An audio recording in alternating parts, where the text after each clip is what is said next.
course, we know they also had some dealings with Hunter Biden. So we've had that as a bombshell investigation revealing Joe Biden's son, Hunter, acknowledged that his tax affairs have been under investigation by U.S. Attorney's Office in Delaware since 2018. Some of that presumably having to do with money he may have gotten from China. Why is this just being made public now? Joining us now to discuss is Erin Perrine, Director of Press Communications, Trump 2020. So, Erin, what's your take on what's going on there?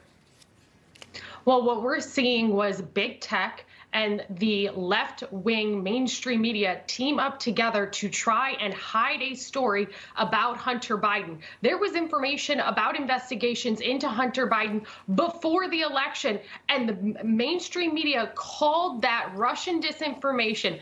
Big tech tried to silence it. And now that we're after the election, they are coming out and talking about it. It's unbelievable how biased and how extreme it is and how obvious it is that the media is against Donald Trump. Where's Hunter? We asked that question for months. He's under federal investigation. Yeah, and Erin, how do you think, or in what way do you think the mainstream media should be held responsible for where we are now in terms of following the election, in that they suppressed this information prior to it?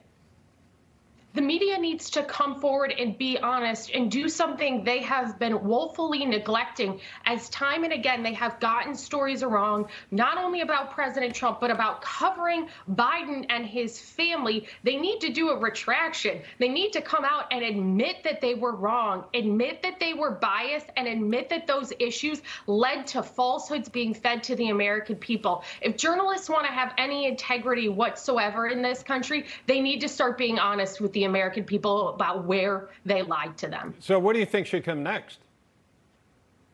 Well, next, that remains to be seen. I've heard a couple of senators come forward and talk about that there should be a special counsel and an investigation into this.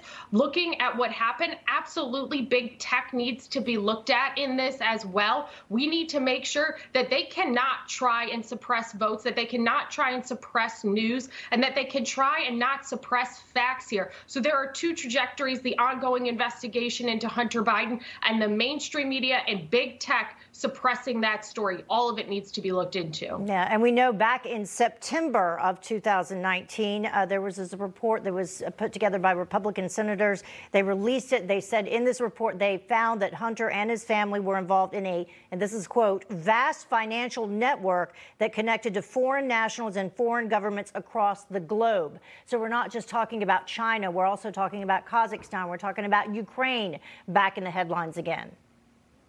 Well, absolutely. You're right, Heather. We are talking about multiple nations now that we have to worry will have undue influence, could have had undue influence. There may be undue influence into the Biden family. And what happened? The media lied about it to the American people. It's unbelievable the total disservice they have done to our country in covering what has happened. We sounded the alarm on this on the campaign for months, about talking about what happened to Hunter Biden and what was going on. And it is so important that the media start to get this right. All right. Erin Perrine, thank you very much for joining us. Thank you. You just watched Newsmax TV, America's fastest growing cable news channel, now in more than 70 million homes. You can get Newsmax TV on your cable system or check your cable guide. And if your system doesn't carry Newsmax, call them, tell them you want Newsmax TV, because we're real news for real people.